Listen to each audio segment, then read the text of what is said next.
Hey everybody, it's Joric. Welcome back to my channel. Thank you so much for checking it out. If you are new to the channel, please subscribe because I like to talk about Portugal, moving and living here, as well as Europe travel news. If those two things interest you, please subscribe because I've got tons of videos and I'm going to keep making content on those two topics. Today I want to talk about why I love Portugal and why I think you will too. If you're watching the video, most likely you're considering maybe a move here or coming on a vacation or holiday. So let's get after it. I'm going to start out with the 4 things that I believe everyone who is thinking about moving here or has moved here agrees on. I'd like to think that we all agree on this, and you tell me in the comments whether you agree or not. So first, Portugal is affordable by every stretch. By comparing it to other countries in Europe, other countries around the world, to be able to move and live here, it is the cost of living here and the affordability is excellent compared to most other places on the planet. So that's the first reason I think we all agree on. Number 2, the weather. It's a very good moderate climate, whether you are living in the Azores, Madeira, so off the coast in the archipelago, or if you're living on the mainland. Even up in Porto, it gets a little chilly in the wintertime, but still pretty decent. And then, of course, as you're getting south, Lisbon, going towards the Algarve, great weather pretty much year-round. Then healthcare. Many people, that's a deal breaker or deal maker on whether someone's going to retire to a particular country or leave the country that they're in if they can find greener pastures or a better system.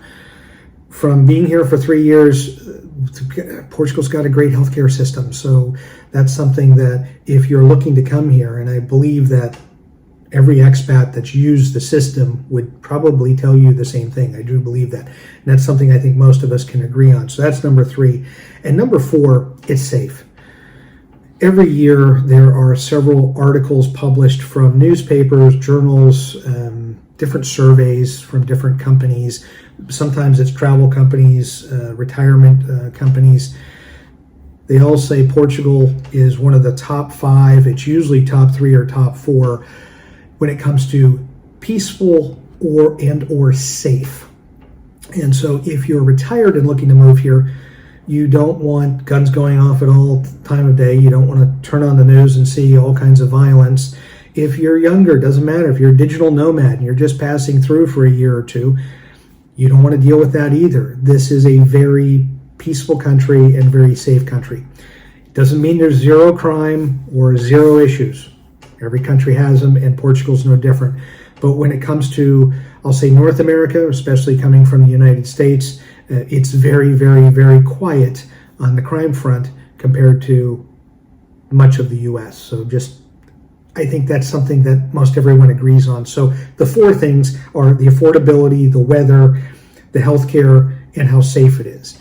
Now I'm going to mention 4 more that I didn't know as much about, even though we came here a few times before we moved, but I've really fallen in love with since we've moved. And I'll call it the diversity of food options. We had gotten used before moving and right after moving, it was Portuguese. So it was a lot of fish, different meats, potatoes and rice, and sometimes a salad or a vegetable there. So we were getting used to eating truly Portuguese cuisine, which is good, but in Portugal, there are so many expats from other countries or Portuguese that have started up particular ethnic restaurants. I think the diversity of food options across Portugal, specifically Lisbon, matches any other major city on the planet. And for a small country, there's a lot of options. You want to get Spanish food? Well, there's Spain right next door. So there's a lot of influence of tapas, Spanish wine, Italian, Greek. We have a favorite restaurant that we go to that's Georgian.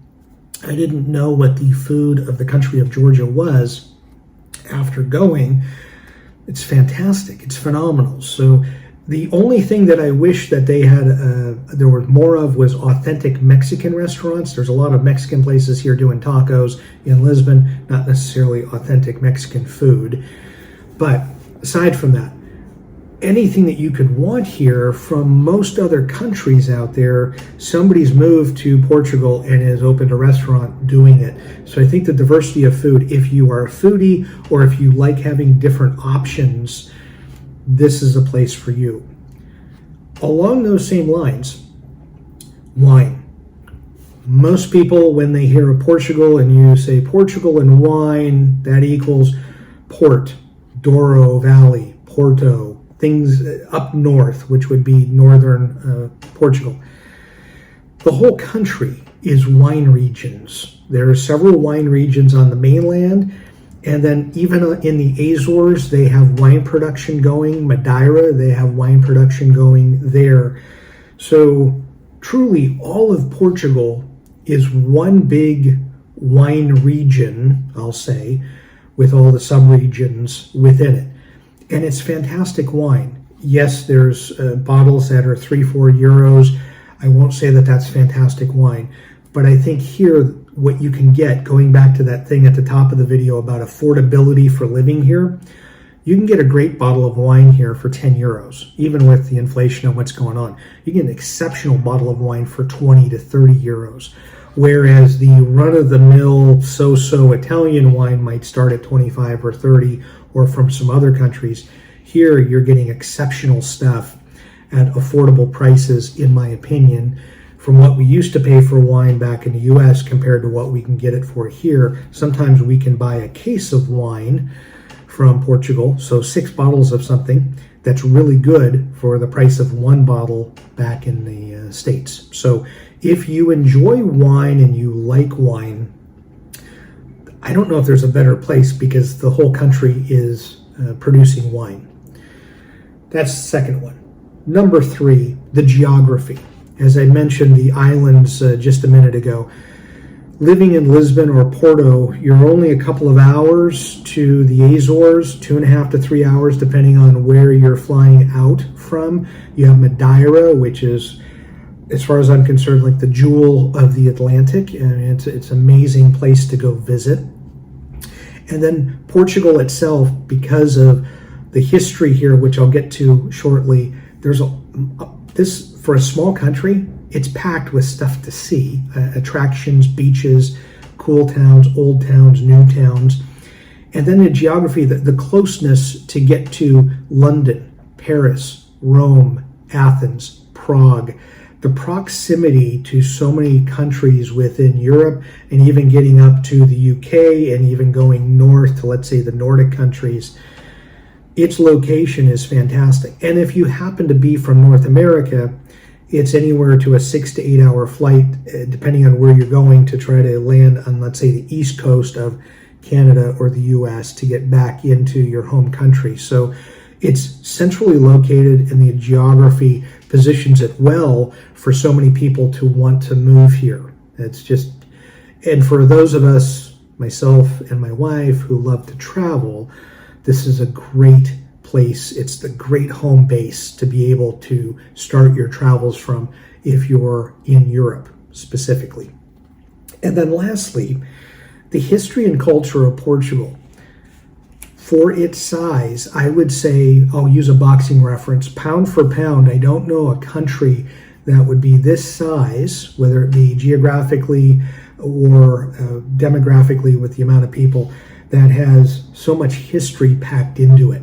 And I think the people here are very proud of it. There are museums galore throughout the country. There's a lot of historical places that you can go visit, a lot of old Roman ruins, cities that have historical significance here. Tomar, which is Knights Templar, Fatima, which is kind of a spiritual refuge for many people, or I should say not so much a refuge, it's a place to go to. A pilgrimage, sorry, wrong word there. You have a number of places that if you want to see old Roman ruins, some are just lying out in fields open, some are in museums. If you go to Évora, which is about an hour east of Lisbon, you have these what's called old dolmens. They look like miniature versions of Stonehenge, let's call it that Some of these places are older than Stonehenge or the pyramids. So you have some ancient circles, stone circles, as well as some burial sites there that you can take in. Some of them are on private property, so you're not able to get to. Some are accessed because they're on public land. It's amazing that you can see all types of history. Just north of Lisbon, about an hour or so north, there's a place where there's amazing dinosaur footprints.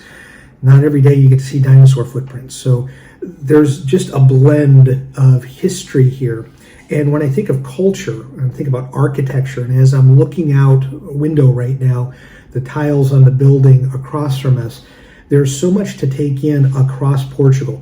The tiles on the buildings, the tiles that are on the sidewalks or on the streets or in the squares, there's so much to look at. In every corner of every street, whether you're young or old, I think you really have to appreciate how old Portugal is.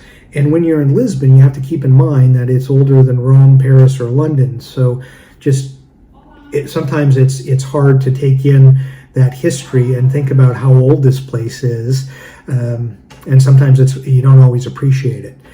But if you are going to be here, so I've given you 4 loves that I think are general across the board, common theme loves of Portugal. And then I've given you 4 common themes that I think we can all agree on: the affordability, the weather, the healthcare, how safe it is. And then the 4 that I love that I think will resonate if you come here on a vacation or if you move here: the great food, the diversity, the selection of food.